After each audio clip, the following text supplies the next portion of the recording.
Colegas, hoje nós vamos fazer uma revisão de métodos contraceptivos naturais, continuando daquele método da amenorreia lactacional. Hoje nós vamos conversar um pouco sobre o método biológico dos ciclos naturais do corpo feminino, que é muito conhecido como método Billings. Ele é também chamado de método de padrão básico de infertilidade. Nós vamos já saber por quê. Então, como se iniciou essa observação e esses estudos sobre o muco cervical feminino, né? No século XIX, esse estudioso, ele entendeu que a concepção tem maior possibilidade de ocorrer quando o muco está numa condição mais fluida. Então, a gente observa que desde o século XIX, que os médicos, eles começaram a observar a mudança do muco cervical de acordo com o período do ciclo menstrual que essa mulher se encontra.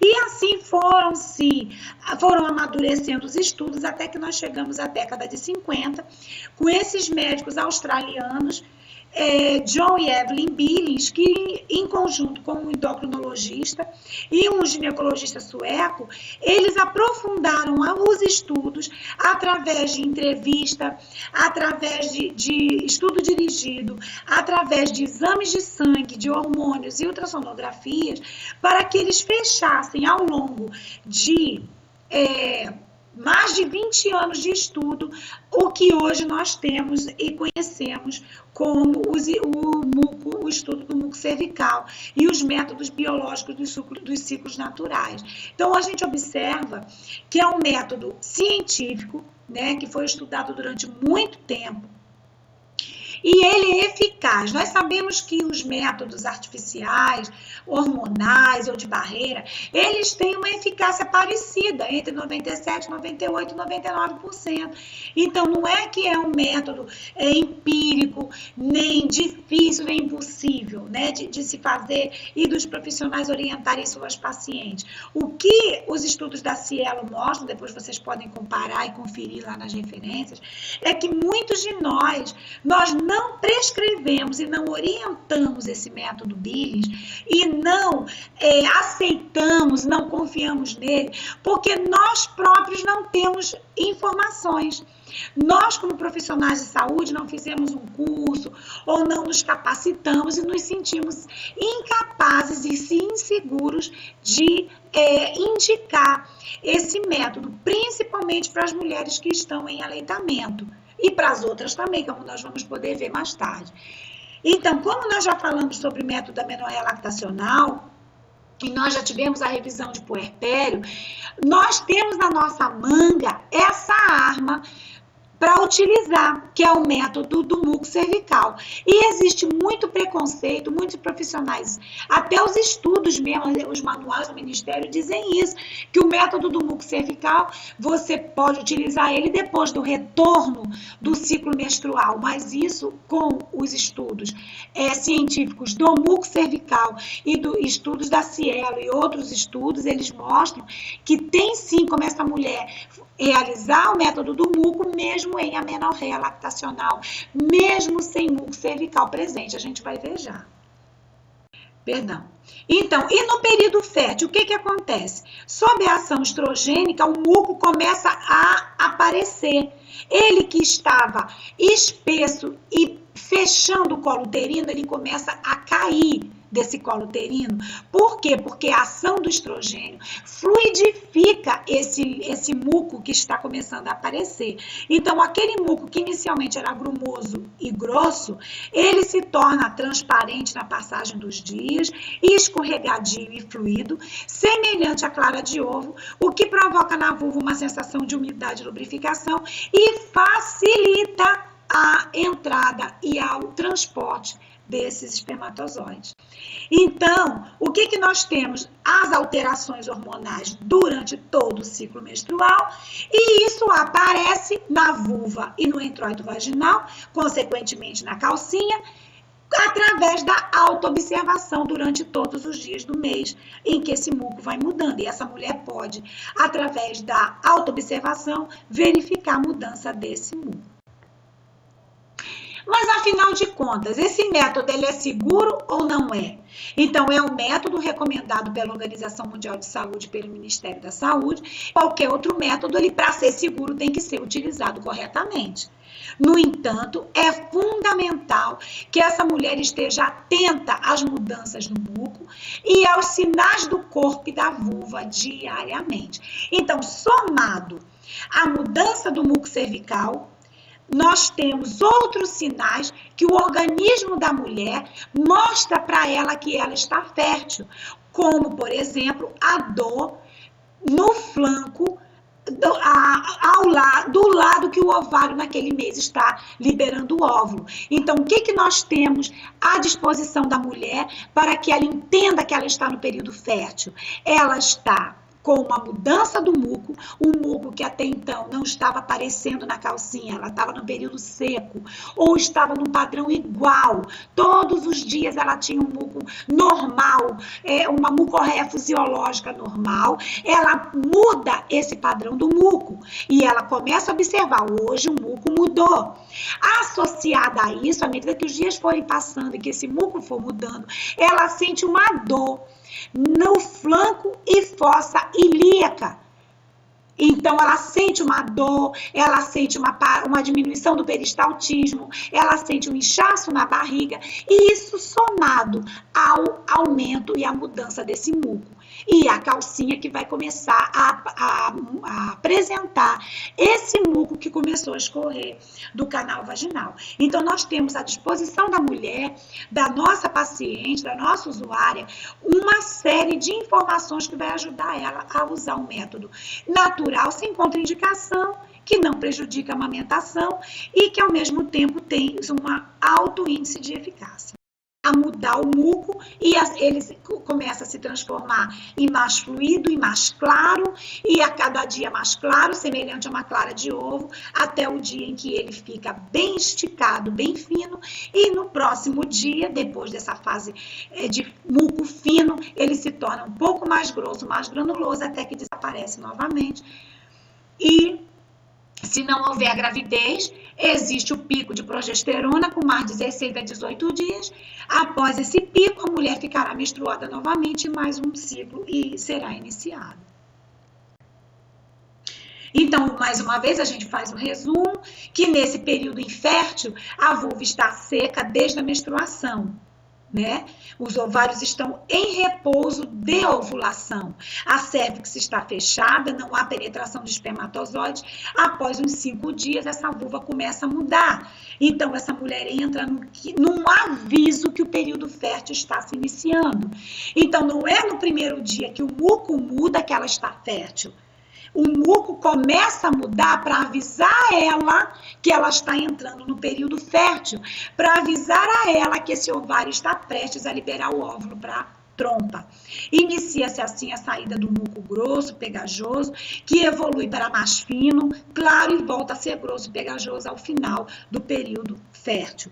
A quantidade máxima de muco diminui, porém continua a sensação escorregadia por 1 ou 2 dias.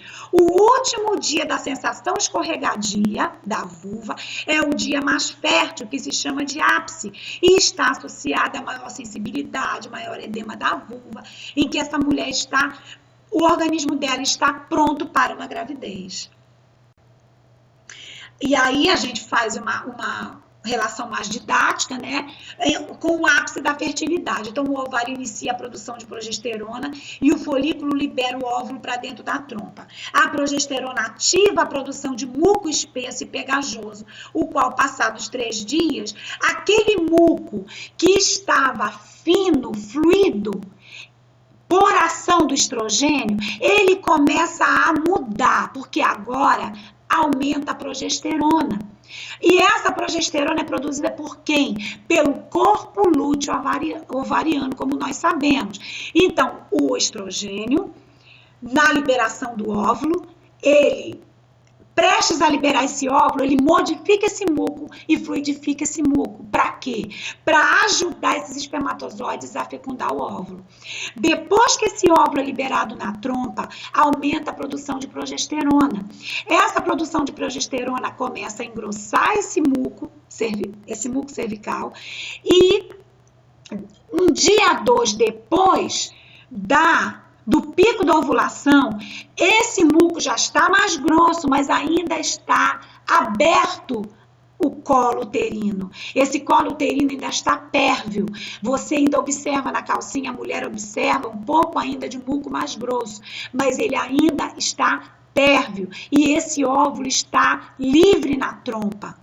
Tá bom? Então, a progesterona ativa a produção de muco espesso e pegajoso, ao qual, passado 3 dias, fechará esse canal cervical novamente. Nesse período, existe acesso do cérvix para que os espermatozoides fecundem o óvulo que está ainda disponível na trompa. Ao final do muco claro, fino e elástico, é a certeza de que o óvulo está disponível na trompa.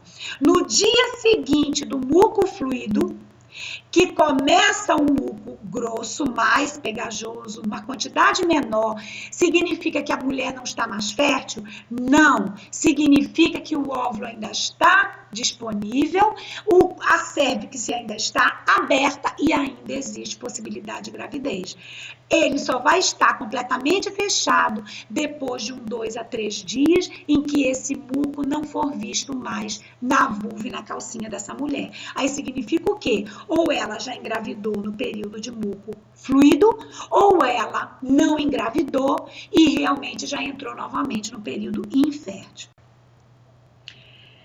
Entre o 3º e 4º dia, depois do ápice, que é o último dia da sensação escorregadia, que o muco está bem fluido, a cérvix é fechada por um muco espesso, tudo isso nós já falamos, porque o corpo lúteo ovariano, ele induz a produção de progesterona, e esse cérvix que já está fechado impede a subida dos espermatozoides. E também o óvulo, nessas 72 horas, ele já foi reabsorvido, já não existe mais. E o endométrio já está se atapetando para a menstruação. Então, colegas, as orientações gerais, todo esse material vocês encontram no final da apresentação. Existem materiais confiáveis em PDF, em vídeo, né, que vão poder tirar muitas dúvidas de vocês. Também nós estamos à disposição com as teleconsultorias aqui. E as orientações gerais, lembrando lá de que a mulher é necessário que ela tenha perseverança, que ela tenha motivação e que ela verdadeiramente queira experimentar esse método, né? Diante disso, o que é necessário? Que você oriente a ela a observar a calcinha todos os dias, em todas as idas ao vaso sanitário e antes de se deitar. E que ela anote essa mudança do muco, porque pode ser assim, que de manhã ela não veja muco e de tarde ela já começa a ver uma mudança no muco. Então é importante que à noite ela anote o que aconteceu durante aquele dia, em termos de mudança, com as palavras dela, sem termo científico, sem nada. E ela anote também os dias daquele mês que ela teve relação sexual, para que ela compare com o tipo de muco que ela apresentou ou não apresentou. E quando usar o método de Billings? Então, no período da lactação, nós podemos sim utilizar o método de Billings associado ao método da menorreia lactacional. Tanto quanto ela ainda está em amenorreia, é um ótimo e excelente período dela fazer uma experiência com o método, porque durante a menorreia lactacional ela não está ovulando. Então ela vai poder ter um longo período de observação dessa vulva e dessa calcinha sem muco. Então, quando ela, durante o período de amamentação, durante o período de amenorreia, ela perceber o retorno do muco, que ela vê na vulva a sensação lubrificada, que ela vê na calcinha o muco aparecer, ela vai entender o muco apareceu e ela vai poder anotar na agendinha dela, no caderninho dela, dia tal o muco voltou. E ela vai entender que naqueles dias de mudança de muco, ela não tem relação sexual, porque daqui a 16, 18 dias depois ela vai voltar a menstruar. Ela saiu daquele período de amenorreia e voltou para os ciclos normais. É muito importante, assim, que o profissional ele esteja seguro para orientar, para tirar a dúvida dela. A gente vai falar já da consulta de enfermagem. Para espaçar gestações. Então, quando você pode usar o método de Billings para espaçar gestações? O que você tem que fazer com essa paciente? Tratar as infecções antes de ir do método. Por quê? ela não vai saber se aquilo é corrimento, se é uma infecção ou se é um muco fisiológico. Então, é importante que a gente trate as infecções antes, né, junto com o médico da equipe. E está pelo menos um ciclo sem usar contraceptivo hormonal. Então, uma mulher que estava usando um contraceptivo hormonal injetável oral, ou adesivo, ou subcutâneo, o que for, ela não tem um padrão fisiológico de ovulação. Quem está mandando ali na fisiologia dela é a medicação. Então, ela, para começar as observações no muco cervical, ela tem que estar no mínimo um ciclo sem contraceptivo hormonal e sem medicação hormonal. Lembrar que medicamentos, como eu falei agora, lembrar que medicamentos hormonais, orais, vaginais, espermicida, creme, gel para ultrassonografia, tudo isso mascara a fisiologia do muco. Então, naqueles dias em que ela for fazer algum exame endovaginal, que ela estiver usando creme vaginal, gel vaginal, assim, ela precisa entender que aquele período ela não pode observar o muco, ela tem que anotar esses dias em que esse muco ele não é confiável, porque ele está mascarado com medicação ou com o gel do exame. E para aquela mulher que quer espaçar as gestações, o que é que a gente vai orientar? Que ela tenha as relações sexuais em dias alternados durante os dias inférteis. E quais são os dias inférteis? Os dias em que ela não tem sensação úmida na vulva, os dias em que ela não tem o muco presente na calcinha, e normalmente esses dias são quais? Aqueles dias pós a menstruação, mesmo assim tem que examinar, ela tem que ter muita atenção com a calcinha, porque tem mulheres com ciclo curto ou mulheres com menstruações longas que ovulam muito perto do final da menstruação. Então, é um método completamente opcional e de autocuidado. Então, assim, uma mulher, você deve eleger, apresentar e sugerir o método para aquela mulher que realmente tenha perseverança e motivação para fazer. É muito importante, muito bom para a fisiologia dela, para o organismo, por conta das duas contraindicações que ele não tem. E não ter relações sexuais quando sentir que ela está fértil, que é a vulva molhada, escorregadia, e até 3 dias após essa sensação de fertilidade. No período pré-menopausa, também ele não está colocado aqui, mas também é a mesma coisa. É um método que a pessoa usa, sendo em que período for do ciclo reprodutivo da vida da mulher, como autoobservação. E para engravidar, manter relações sexuais ou todos os dias, ou em dias alternados durante o período fértil. A orientação do método é dias alternados, que é para você poder observar melhor a qualidade desse muco. Em relação, para terminar, a última consulta, a consulta de enfermagem. Então, a primeira consulta, você vai fazer uma anamnese. Por quê? Porque você tem que saber o histórico pregresse atual dessa mulher. Clínico, ginecológico, obstétrico e psicossocial, presença de lactação e queixas gerais, para você poder, junto com o seu médico, fazer os tratamentos necessários de alguma patologia ou agravo para poder iniciar o método. E saber se ela tem o apoio do marido, do companheiro dela. Explicar detalhadamente o método, discutir, tirar as dúvidas, solicitar que ela proceda esses registros do jeito que a gente já orientou. E durante o primeiro ciclo, se possível, ela passar aquele primeiro ciclo observando as relações. Se não tiver, ela não puder ou não quiser, não aceitar, não tem problema. Ela observa o muco do jeito que foi orientado, agendar retornos semanais no primeiro ciclo para retirada de todas as dúvidas, ou sempre que ela quiser voltar, e reforçar junto à mulher que o importante não é a quantidade de muco que ela apresenta, mas o aspecto e o período, o tipo, o aspecto e a sensação relativa a umidificação dessa vulva. As consultas de retorno, você vai marcar de acordo com o mês, como está aí embaixo, retirar as dúvidas e questionar a adaptação do casal e reforçar as orientações e conversar com ela sobre a questão do intervalo intergestacional. Realmente, colegas, é um método em que a mulher pode utilizar, como já foi falado, para engravidar, para espaçar a gestação, antes da menopausa e no período da lactação. Então, aguardamos as dúvidas de vocês, os comentários nas teleconsultorias.